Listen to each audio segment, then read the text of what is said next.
Hello everyone, स्वागत है आप सभी लोगों का आपके अपने चैनल प्रोफेशनल ब्यूटिशियन पर। और मैं हूँ रेखा प्रयागराज से। आज हम देखेंगे स्ट्रेटनिंग करने के बाद हेयर स्पा कैसे किया जाता है और नॉर्मल बालों पर और स्ट्रेटनिंग करने के बाद वाले बालों पर क्या अंतर होता है वो हम देखेंगे।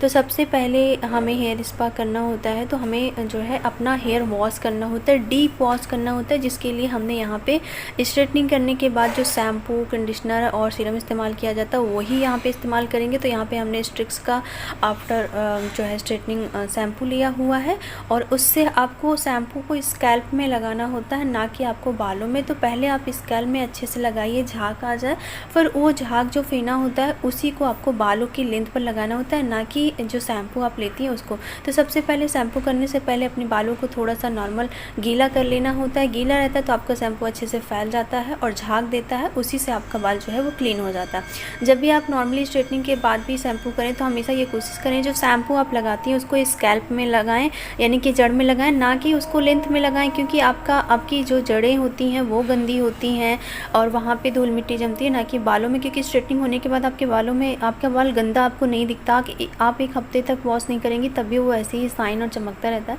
तो आप हमेशा जब भी स्ट्रेटनिंग करवा लें तो जब शैम्पू करें तो हमेशा उसको स्कैल्प पे करें और अच्छे से करें, ठीक है। ज़्यादा आप अगर लेंथ पे लगाती हैं तो आपके बाल जो हैं वो रूखे होते हैं, शैम्पू आपको रूखा कर देता है। और यहाँ पे आप जब भी स्ट्रेटनिंग करवाएं तो हमेशा ये रहता है कि जिस कंपनी का आपने स्ट्रेटनिंग किया है उस कंपनी का कोशिश करें कि आप प्रोडक्ट लें, शैम्पू यानी कि शैम्पू, मास्क और सीरम लें। मास्क लेना चाहिए कंडीशनर के बदले। तो यहाँ पे हमने जो किराया था वो 100 स्कार्फ का था स्ट्रेटनिंग, लेकिन हमने यहाँ पे स्ट्रिक्स का मंगवा लिया था। पहले तो सोचा था वही कंपनी करेंगे, पर ऐसा कुछ नहीं है। मैंने जो चीज़ें देखी कि अगर आप किसी अदर कंपनी का भी स्ट्रेटनिंग करवाने के बाद प्रोडक्ट इस्तेमाल करती हैं तो भी कोई दिक्कत नहीं है, ठीक है। सल्फेट फ्री होना चाहिए। यहाँ पे हमने लिया है नरिशिंग क्रीम और ये हेयर स्पा की शैम्पू करने के बाद आपको टॉवल ड्राई थोड़ा सा करना है, मतलब पानी ये जो एक्स्ट्रा चूरा है उसको निकालना है, ना कि उसको ड्राई करना है, ठीक है। और गीले बालों में ही आपको क्रीम लगानी है। नरिशिंग क्रीम होनी चाहिए, फिर किसी भी ब्रांड की होनी चाहिए, चाहे लोरियल का हो, स्ट्रिक्स का हो। हेयर स्पा की जो नरिशिंग क्रीम होती है उसको आपको अप्लाई करना है और इसको आपको जड़ में लगाने की ज़रूरत नहीं है, क्योंकि जो हेयर स्पा की क्रीम होती है वो आपके बालों को नरिश करती है, मॉइस्चराइज करती हैं, डीप नरिशिंग करती हैं, यानी कि डीप मॉइस्चराइज करती है, ना कि आपके स्कैल्प को करती हैं। लेकिन आपके स्कैल्प में, जड़ों में अगर लग भी जाता है कोई दिक्कत नहीं, आप जड़ों से स्टार्ट करके लेंथ पर ले आइए। आपको जड़ में प्रोडक्ट लगाने की ज़रूरत नहीं है, वो ऑलरेडी लग जाता है करते करते। और पतला पतला सेक्शन लेना है, बहुत पतला सेक्शन लेने की भी ज़रूरत नहीं है यहाँ पे। जैसे आप स्ट्रेटनिंग करती हैं वैसा भी नहीं है। टोटली कुल मिला के आपको ये होता है कि आपके जो बालों में है क्रीम अच्छे से लगेगी तो वो आपके बालों को मॉइस्चराइज करेगी, ये इसका मकसद होता है, ठीक है। अभी यहाँ पे इम्प्यूल मिक्स करते हैं जो कि अभी मेरे पास ख़त्म हो गया था और मैं यहाँ पे 1 महीना हो चुका है मुझे स्ट्रेटनिंग कराए, तब मैं हेयर स्पा ले रही हूँ। ऐसा कंपलसरी नहीं होता है कि आप 1 हफ्ते के अंदर ही हेयर स्पा लीजिए, ऐसा बिल्कुल भी नहीं होता है कि आप स्ट्रेटनिंग कराने के 1 हफ्ते बाद ही हेयर स्पा ले लीजिए।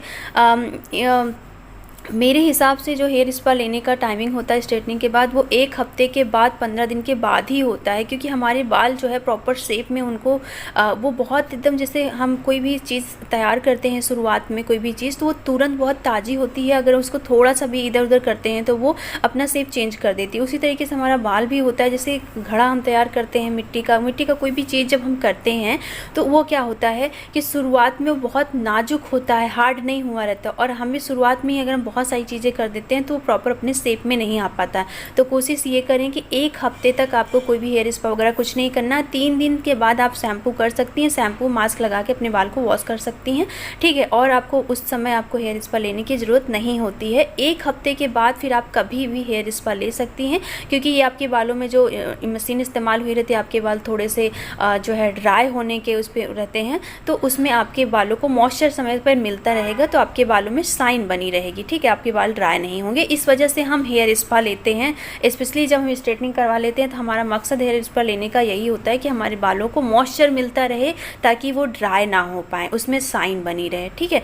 तो इसमें बहुत ज़्यादा परेशान होने की आपको ज़रूरत नहीं है। जो नॉर्मल हेयर स्पा में क्रीम इस्तेमाल करती है नरिशिंग, वही आपको करना है और बालों में अच्छी तरीके से लगा के। और यहाँ पर जो ये हेयर स्पा कर रही है मेरी स्टाफ, ये तीसरी बार कर रही हैं, ये तीसरी बार कर रही हैं। 2 बार हमने किया, मेरे साथ मिल के की, और इस बार जो कर रही हैं वो अकेले कर रही हैं। तो यहाँ पे बहुत सारे लोगों को ये घबराहट होती है कि नहीं मैं कैसे करूँ, क्या करूँ, समझ में नहीं। तो ये मेरे पास जब आई थी मेरी स्टाफ हैं तो इन्होंने ब्लीच, फेशियल, वैक्स आता था, थ्रेडिंग आती थी, बाकी और कोई चीज़ों की कोई भी नॉलेज नहीं थी। सारी चीज़ें यहाँ पे सीखी।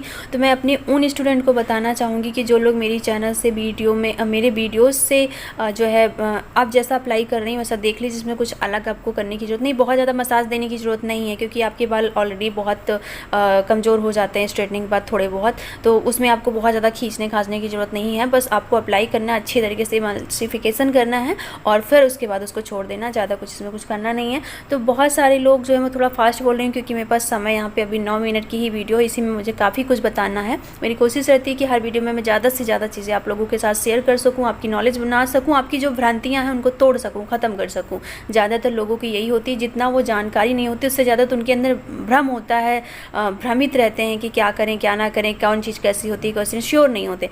तो उस चीज़ को मैं कोशिश करती हूँ कि आपको जो है कोई भी काम को लेकर श्योर हो जाओ आपकी, हाँ आपको ये चीज़ सही से आती है।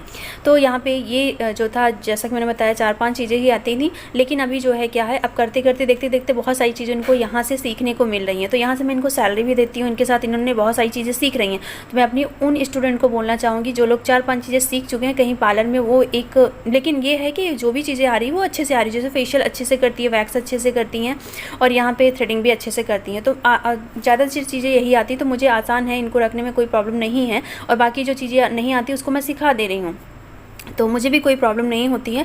तो इस तरीके से आप कहीं भी किसी भी पार्लर में जाके जॉब के तौर पे करिए, और जो चीज़ें नहीं आती वहाँ से आप सीख सकते हो, उसकी प्रैक्टिस कर सकते हो, ठीक है। तो यहाँ जहाँ भी आप करते हो उनको भी कोई प्रॉब्लम नहीं होगी, और आपको पैसे के साथ आप बहुत और सारी चीज़ों पर आपका हाथ साफ हो जाएगा, आपको आने लगेगा। तो मैं आप लोगों से बोलूँगी जो लोग आगे खोलना चाहती हैं तो कुछ दिन पार्लर में काम करें, इससे आपको काम करने का एक्सपीरियंस, काम करने के तरीके, बहुत सारी चीज़ें आप करते करते, यहाँ पे ये मसाज थोड़ा सा भी हाथ नहीं चल रहा है, और यहाँ पे हेयर स्पा में, इस हेयर स्पा में जब आप स्ट्रेटनिंग करने के बाद हेयर स्पा देती हैं तो यहाँ पे बहुत मसाज की ज़रूरत नहीं होती। एक चीज़ सबसे ज़्यादा जो ज़रूरी है, स्टीम देने की ज़रूरत नहीं पड़ती। आपके बाल ऑलरेडी, आपके बालों को कोई भी हीट नहीं चाहिए होती है, ठीक है। तो हीट से आपसे बाल रफ़ हो सकते हैं, तो इसकी वजह से यहाँ पे इस हेयर स्पा में और आपके नॉर्मल बालों के हेयर स्पा में यही अंतर होता है कि वहाँ पे स्टीम नहीं दी जाती है, ठीक है। इस चीज़ का आपको अच्छे तरीके से ध्यान रखना है कि इस वाले हेयर स्पा में आपको स्टीम नहीं देनी है। और रही बात मसाज के स्टेप्स की हेयर स्पा में, तो उसके ऊपर हमारी वीडियो बनी हुई है, उसको देख लीजिएगा। यहाँ पे इन्होंने हेयर को वॉश किया, जो क्रीम लगी थी 20 मिनट तक लगी हुई थी, और उसके बाद वॉश करने के बाद तुरंत ही यहाँ पे कंडीशनर लगा रही हैं। अगर आपके पास मास्क है तो आप मास्क लगा दीजिए। और यहाँ पे मेरी कोशिश रहती है हर किसी को ज़्यादा से ज़्यादा जानकारी देने की। तो यहाँ पे वो मुझसे कुछ पूछ रही थी मेकअप से रिलेटेड, तो मैं वही बता रही थी, इसलिए हाथ ही दर्द हो रहा था। तो ये कुछ था हेयर स्पा का, जो आपको स्ट्रेटनिंग कराने के बाद या रिबॉन्डिंग और कुछ भी कराने के बाद। और इन सब की पूरी वीडियो हमारे चैनल पर पहले से ही है, तो जो लोग नहीं जानते हैं, नहीं सीखे, मेरे चैनल पर जाकर देखें। स्ट्रेटनिंग की, रिबॉन्डिंग की और इन सब में अंतर क्या होता है, ये सब कुछ मैंने बहुत डिटेल में बताया हुआ है। तो उम्मीद करेंगे कि ये वीडियो जो है वो आज की आप लोगों को बहुत पसंद आई होगी। इससे पहले की कुछ वीडियो भी आप लोग बहुत पसंद कर रहे हैं, इसके लिए आप सभी लोगों का बहुत बहुत धन्यवाद।